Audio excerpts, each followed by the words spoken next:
सीतारामचंद्राभ्यां नमः। श्रीमद् वाल्मीकि रामायण अयोध्या कांड 56वां सर्ग। वन की शोभा देखते दिखाते हुए श्री राम आदि का चित्रकूट में पहुँचना। वाल्मीकि जी का दर्शन करके श्री राम की आज्ञा से लक्ष्मण द्वारा पर्णशाला का निर्माण तथा उसकी वास्तु शांति करके उन सब का कुटी में प्रवेश।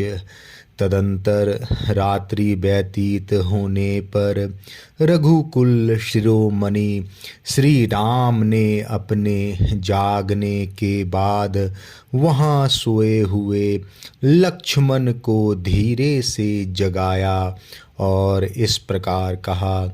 शत्रुओं को संताप देने वाले सुमित्रा कुमार, मीठी बोली बोलने वाले शुक पिक आदि जंगली पक्षियों का कलरव सुनो। अब हम लोग यहाँ से प्रस्थान करें, क्योंकि प्रस्थान के योग समय आ गया है। सोए हुए लक्ष्मण ने अपने बड़े भाई द्वारा ठीक उसी समय पर जगा दिए जाने पर निंद्रा, आलस तथा राह चलने की थकावट को दूर कर दिया। फिर सब लोग उठे और यमुना नदी के शीतल जल में स्नान आदि करके ऋषि मुनियों द्वारा सेवित चित्रकूट के उस मार्ग पर चल दिए।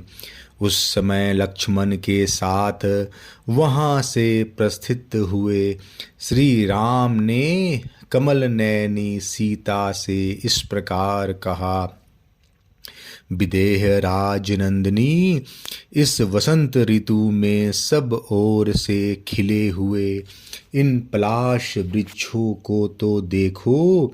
ये अपने ही पुष्पों से पुष्पमालाधारी सी प्रतीत होते हैं और उन फूलों की अरुण प्रभा के कारण प्रज्वलित होते से दिखाई देते हैं।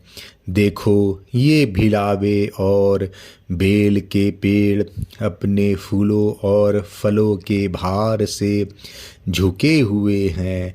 दूसरे मनुष्यों का यहाँ तक आना संभव न होने से ये उनके द्वारा उपयोग में नहीं लाए गए हैं।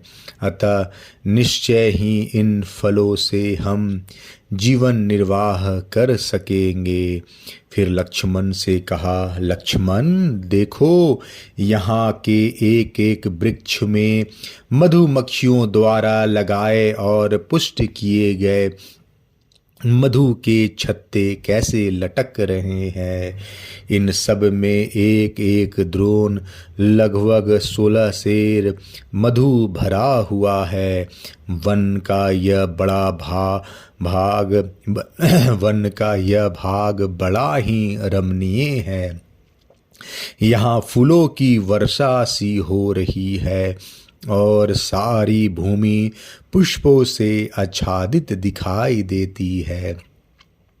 इस वन प्रांत में यह चातक पी कहाँ की रट लगा रहा है। उधर वह मोर बोल रहा है, मानो पपीहे की बात का उत्तर दे रहा हो। यह रहा चित्रकूट पर्वत, इसका शिखर बहुत ऊंचा है। झुंड के झुंड हाथी उस ओर जा रहे हैं और वहाँ बहुत से पक्षी चहक रहे हैं।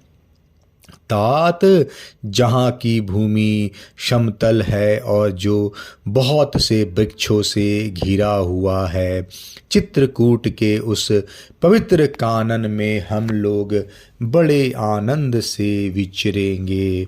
सीता के साथ दोनों भाई श्री राम और लक्ष्मण पैदल ही यात्रा करते हुए यथा समय रमणीय एवं मनोरम पर्वत चित्रकूट पर जा पहुँचे। वह पर्वत नाना प्रकार के पक्षियों से परिपूर्ण था। वहाँ फल मूलों की बहुतायत थी और स्वादिष्ट जल पर्याप्त मात्रा में उपलब्ध होता था। उस रमणीय शैल के समीप जाकर श्री राम ने कहा, सौम्य, यह पर्वत बड़ा मनोहर है। नाना प्रकार के वृक्ष और लताएं इसकी शोभा बढ़ाती है। यहाँ फल मूल भी बहुत हैं। यह रमणीय तो है ही, मुझे जान पड़ता है कि यहाँ बड़े सुख से जीवन निर्वाह हो सकता है। इस पर्वत पर बहुत से महात्मा मुनि निवास करते हैं। तात, यही हमारा वास स्थान होने योग्य है। हम यहीं निवास करेंगे। ऐसा निश्चय करके सीता, श्री राम और लक्ष्मण ने हाथ जोड़कर महर्षि वाल्मीकि के आश्रम में प्रवेश किया और सबने उनके चरणों में मस्तक झुकाया। धर्म को जानने वाले महर्षि उनके आगमन से बहुत प्रसन्न हुए और आप लोगों का स्वागत है, आइए बैठिए, ऐसा कहते हुए उन्होंने उनका आदर सत्कार किया। तदंतर महाबाहु भगवान श्री राम ने महर्षि को अपना यथोचित परिचय दिया और लक्ष्मण से कहा, सौम्य लक्ष्मण, तुम जंगल से अच्छी अच्छी मजबूत लकड़ियां ले आओ और रहने के लिए एक कुटी तैयार करो। यही निवास करने का मेरा जी चाहता है। श्री राम की यह बात सुनकर शत्रु दमन लक्ष्मण अनेक प्रकार के वृक्षों की डालियां काट लाए और उनके द्वारा एक पर्णशाला तैयार की। वह कुटी बाहर भीतर से लकड़ी की ही दीवार से सुस्थिर बनाई गई थी और उसे ऊपर से छा दिया गया था, जिससे वर्षा आदि का निवारण हो। वह देखने में बड़ी सुंदर लगती थी। उसे तैयार हुआ देखकर एकाग्र चित्त होकर अपनी बात सुनने वाले लक्ष्मण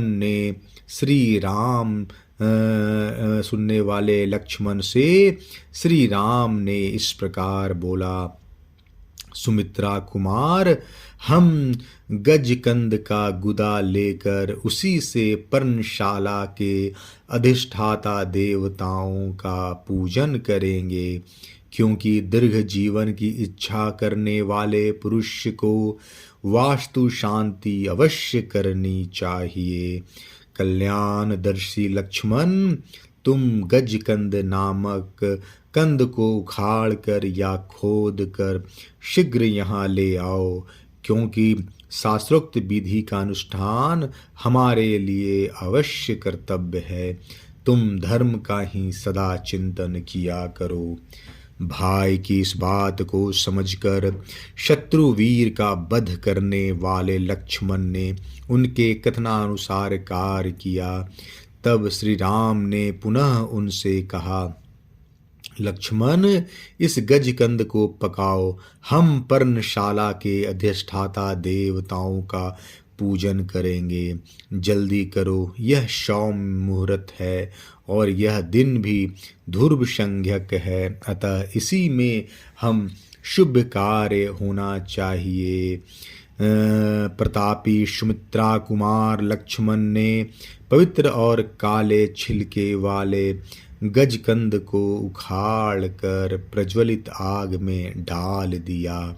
रक्त विकार का नाश करने वाले उस गजकंद को भली भांति पका हुआ जानकर लक्ष्मण ने पुरुष सिंह श्री रघुनाथ जी से कहा देवम तेजस्वी श्री रघुनाथ जी, यह काले छिलके वाला गजकंद जो बिगड़े हुए सभी अंगों को ठीक करने वाला है, मेरे द्वारा संपूर्णतः पका दिया गया है।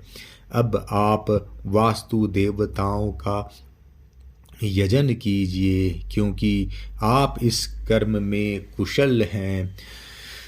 सद्गुण संपन्न तथा जप कर्म के ज्ञाता श्री रामचंद्र जी ने स्नान करके शौच, संतोष आदि नियमों के पालन पूर्वक संक्षेप से उन सभी मंत्रों का पाठ एवं जप किया जिनसे वास्तु यज्ञ की पूर्ति हो जाती है। समस्त देवताओं का पूजन करके पवित्र भाव से श्री राम ने पर्णकुटी में प्रवेश किया। उस समय अमित तेजस्वी श्री राम के मन में बड़ा आहत हुआ। तत्पश्चात बलि, वैश्वदेव कर्म, रुद्र याग तथा वैष्णव याग करके श्री राम ने वास्तु दोष की शांति के लिए मंगल पाठ किया। नदी में विधि पूर्वक स्नान करके न्यायतः गायत्री आदि मंत्रों का जप करने के अनंतर श्री राम ने पंच सूना आदि दोषों की शांति के लिए उत्तम बलि कर्म संपन्न किया। रघुनाथ जी ने अपनी छोटी सी कुटी के अनुरूप ही वेद स्थलों 8 दिक्पालों के लिए बलि समर्पण का स्थानों, चैत्यों, गणेश आदि के स्थानों तथा आयतनों, भूमि, विष्णु आदि देवों के स्थानों का निर्माण एवं स्थापना की। वह मनोहर कुटी उपयुक्त स्थान पर बनी थी। उसे वृक्षों के पतों से छाया गया था और उसके भीतर प्रचंड वायु से बचने का पूरा प्रबंध था। सीता, लक्ष्मण और श्री राम सब ने एक साथ उसमें निवास के लिए प्रवेश किया। ठीक वैसे ही जैसे देवता लोग सुधर्मा सभा में प्रवेश करते हैं। चित्रकूट पर्वत बड़ा ही रमणीय था। वहाँ उत्तम तीर्थ स्थान, सीढ़ी और घाटों से सुशोभित माल्यवती मंदाकिनी नदी बह रही थी, जिसका बहुत से पशु पक्षी सेवन करते थे। उस पर्वत और नदी का सानिध्य पाकर श्री रामचंद्र जी को बड़ा हर्ष और आनंद हुआ। वे नगर से दूर वन में आने के कारण होने वाले कष्ट को भूल गए। अयोध्या कांड 56वां सर्ग समाप्त। जय श्री राम।